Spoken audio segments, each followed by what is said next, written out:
வணக்கம். திசைகளின் 10 மணி செய்திகள். மத்திய அரசுடன் இணக்கமான ஆட்சி. ஜோஹர் தேர்தலில் பக்காத்தான் வலுவான களம். ஜோஹர் மாநில தேர்தலில் மத்திய அரசுடன் இணக்கமாக செயல்படக்கூடிய ஒரு மாநில அரசாங்கத்தை அமைக்கும் நோக்கில் பக்காத்தான் ஹரப்பான் அனுபவமிக்க நம்பகத்தன்மை வாய்ந்த வேட்பாளர்களை களம் இறக்கியுள்ளது என்று அதன் பொதுச் செயலாளரும் உள்துறை அமைச்சருமான டத்தோஸ்ரீ சைஃபுடின் நசிடியோன் இஸ்மாயில் தெரிவித்துள்ளார். இன்று நடைபெற்ற வேட்புமனு தாக்கல் மையத்திற்கு வெளியே செய்தியாளர்களிடம் பேசிய அவர், மத்திய அரசின் திட்டங்கள் ஜோஹர் மக்களுக்கு தங்கு தடையின்றி கிடைப்பதை உறுதி செய்ய இந்த இணக்கம் அவசியம் என்றார். மத்திய அரசின் முக்கிய திட்டங்களான ஜோஹர் சிங்கப்பூர் சிறப்பு பொருளாதார மண்டலம் மற்றும் போக்குவரத்து நெரிசலை குறைக்கும் வகையில் டிசம்பரில் தொடங்கப்படவுள்ள RTS ரயில் திட்டம் போன்றவற்றை சுட்டிக்காட்டிய அவர், இவற்றுக்கு வலுவான மாநில மத்திய ஒருங்கிணைப்பு மிகவும் முக்கியம் என வலியுறுத்தினார்.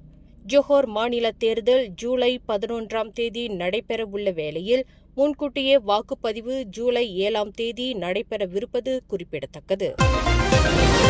சரக்கு போக்குவரத்து நிறுவனங்களின் உண்மையான செயல்பாட்டு செலவுகளுக்கு ஏற்ப மானியங்கள் துல்லியமாக சென்றடைவதை உறுதி செய்ய சில வகையான தரைமார்க்க போக்குவரத்து வாகனங்களுக்கான மானிய டீசல் ஒதுக்கீட்டு அளவு மறு ஆய்வு செய்யப்படும் என்று அமைச்சர் டத்தோ அர்மீசான் முகமது அலி தெரிவித்துள்ளார். வரும் ஆகஸ்ட் மாதத்திற்குள் செயல்படுத்தப்படவுள்ள இந்த புதிய சீரமைப்பின் கீழ் டீசல் ஒதுக்கீடு என்பது வாகனங்களின் சராசரி பயன்பாட்டை மட்டும் அடிப்படையாக கொண்டிருக்காது. மாறாக வாகனத்தின் மொத்த எடை, என்ஜின் திறன், லாரிகளின் வகைகள், டீசல் பயன்பாட்டின் அளவு மற்றும் அந்த வாகனங்களின் செயல்பாட்டு முறை போன்ற பல்வேறு தொழில்நுட்ப காரணிகளை மதிப்பிட்டு புதிய ஒதுக்கீடு நிர்ணயிக்கப்படும் என்று அவர் விளக்கினார். ஒரே மாதிரியான வாகனமாக இருந்தாலும் அதன் எடையும் சுமக்கும் திறனும் மாறுபடுவதால் அதற்கு ஏற்ப டீசல் பயன்பாடும் மாறுபடும் என்பதை அடிப்படையாக கொண்டு அமைச்சரவை இந்த முடிவை எடுத்துள்ளதாக அவர் கூறினார்.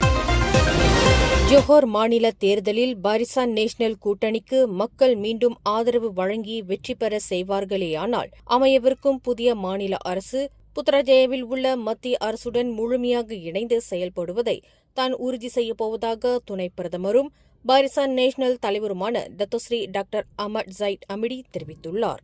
இன்று பொந்தியான் மாரா ஜூனியர் அறிவியல் கல்லூரியில் நடைபெற்ற கிம்மாஸ் பணியாளர்கள் சந்திப்பு கூட்டத்தில் பேசிய அவர், வலுவான அரசியல் நிலைத்தன்மைக்கு மத்திய மாநில அரசுகளுக்கிடையிலான நல்லுறவு அவசியம் என்றும் மத்திய அரசாங்கத்தின் நிர்வாகத்திற்கு சவால் விடும் நோக்கம் பாரிசான் நேஷனல் கூட்டணிக்கு என்றும் இருந்ததில்லை என்றும் குறிப்பிட்டார். மத்தியில் உள்ள அதே கூட்டணியைச் சேர்ந்த வேட்பாளர்களை தேர்ந்தெடுத்தால் மட்டுமே இணக்கமான சூழல் ஏற்படும் என்று கூறி, சில தரப்பினர் அரசியல் ஆதாயத்திற்காக பரப்பும் பிரச்சாரங்களை வாக்காளர்கள் நம்ப வேண்டாம் என அவர் கேட்டுக்கொண்டார். நாமும் அதே மத்திய அரசாங்க கூட்டணியில்தான் அங்கம் வகிக்கிறோம் என்று அவர் சுட்டிக்காட்டினார்.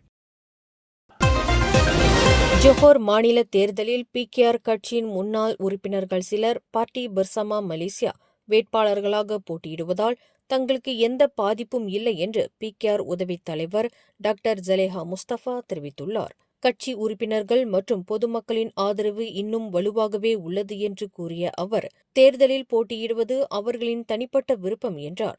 பொர்மாஸ் தொகுதியில் doctor Jameel Najwa, லக்கேனில் நோர்சீனா Abu, ஸ்தூலாங்கில் Stanley தான் மற்றும் புத்ரி வங்சா நிக்கோலஸ் பால் வின்சன் ஆகியோர் PKR பின்னணியைக் கொண்ட பர்சமா வேட்பாளர்களாவர். மேலும் வாக்குப்பதிவு விழுக்காட்டை அதிகரிக்க வெளி மாநிலங்களில் வாழும் ஜோஹர் மக்கள் மற்றும் இளைஞர்களை சொந்த ஊர் திரும்பி வாக்களிக்குமாறு PKR பிரச்சாரம் செய்து வருவதாகவும் அவர் குறிப்பிட்டார்.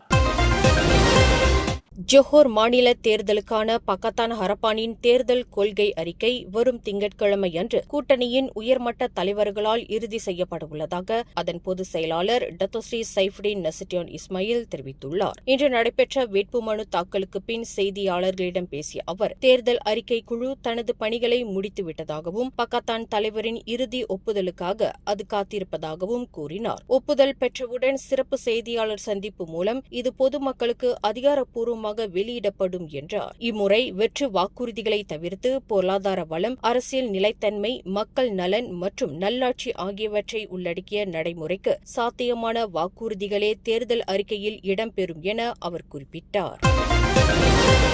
சுகாதார அமைச்சின் செயல்பாட்டு செலவினங்களை 500 மில்லியன் ரிங்கெட்டாக கட்டுப்படுத்தும் அரசாங்கத்தின் முடிவு பொதுமக்களுக்கான அத்தியாவசிய சுகாதார சேவைகள் தடையின்றி தொடர்வதை உறுதி செய்யும் என்று பொது சுகாதார நிபுணர் டாக்டர் ஜைனால் அரிஃபின் ஒமார் தெரிவித்துள்ளார். பயன்படுத்தாத நிதி ஒதுக்கீடுகள் மட்டுமே முடக்கப்பட்டுள்ளதால் இந்த சிக்கன நடவடிக்கை மருத்துவமனை செயல்பாடுகள், மருந்து விநியோகம் மற்றும் பணியாளர் நியமனங்களை பாதிக்காது என்று அவர் கூறினார். நிதி அமைச்சின் உத்தரவுப்படி இந்த முடக்கம் 500 மில்லியன் ரிங்கெட் மட்டுமே என்றும் பரவிய வதந்திகளைப் போல 3.06 பில்லியன் ரிங்கெட் அல்ல என்றும் அமைச்சு தெளிவுபடுத்தியுள்ளது. மேலும் 18,641 புதிய பணியிடங்களுக்கான நியமனங்கள் தொடரும் என்றும் இந்த ஆண்டுக்கான மருந்து ஒதுக்கீடு 6.5 பில்லியன் ரிங்கெட்டாக உயர்த்தப்பட்டுள்ளதால் தட்டுப்பாடு ஏற்படாது என்றும் கூறப்பட்டுள்ளது. ஜொஹோர் மாநில தேர்தலின் எண்டாவ் சட்டமன்ற தொகுதியில் வேட்பாளரை களம் இறக்குவதன் மூலம் மலேசிய ஒராங் அஸ்லி கட்சி தேர்தல் களம் என்னும் தனது புதிய வரலாற்று பயணத்தை தொடங்கியுள்ளது. இன்று மெர்செங் எண்டாவ் பல்நோக்கு மண்டபத்தில் நடைபெற்ற வேட்புமனு தாக்கலுக்கு பிறகு இக்கட்சியின் 52 வயது வேட்பாளர் ஜாத்தியா வாங் தகுதி பெற்றதாக அறிவிக்கப்பட்டது. மொத்தம் 28,767 பதிவு செய்யப்பட்ட வாக்காளர்களை கொண்ட எண்டாவ் தொகுதியில் இவரை எதிர்த்து பாரிசான் நேஷனலின் அல்வியா பக்கத்தான் ஹரப்பான் சார்பில் சைஃபுல் நிசாம் சமட், பரிக்கத்தான் நேஷனல் சார்பில் அஸ்னுல் ஹக்கிமி உசைன் ஆகியோர் போட்டியிடுவதால் அங்கு 4 முனை போட்டி நிலவுகிறது. வேட்புமனு தாக்கலுக்கு பின் செய்தியாளர்களிடம் பேசிய ஜாத்தியா வாங், எங்கள் ஒராங் அஸ்லி சமூகத்தின் தேவைகளையும் பிரச்சினைகளையும் மாநில அளவில் இன்னும் திறம்பட எடுத்துரைக்க எங்களுக்கென்று ஒரு சொந்த பிரதிநிதி சட்டமன்றத்தில் இருக்க வேண்டும். அதற்காகவே இந்த தேர்தலில் களம் காண்கிறோம் என்று கூறினார். நெகிரி செம்பிலானின் Yang di Pertuan Besar Tuanku Muhriz Tuanku Munawir Luak Sungai ஊஜாங்கின் 11வது உண்டாங் தலைவராக ஃபாரிஸ் ஜொஹாரியின் நியமனத்தை இன்று காலை இஸ்தானா பெசார் ஸ்ரீ மினாந்தியில் அதிகாரப்பூர்வமாக உறுதிப்படுத்தினார்.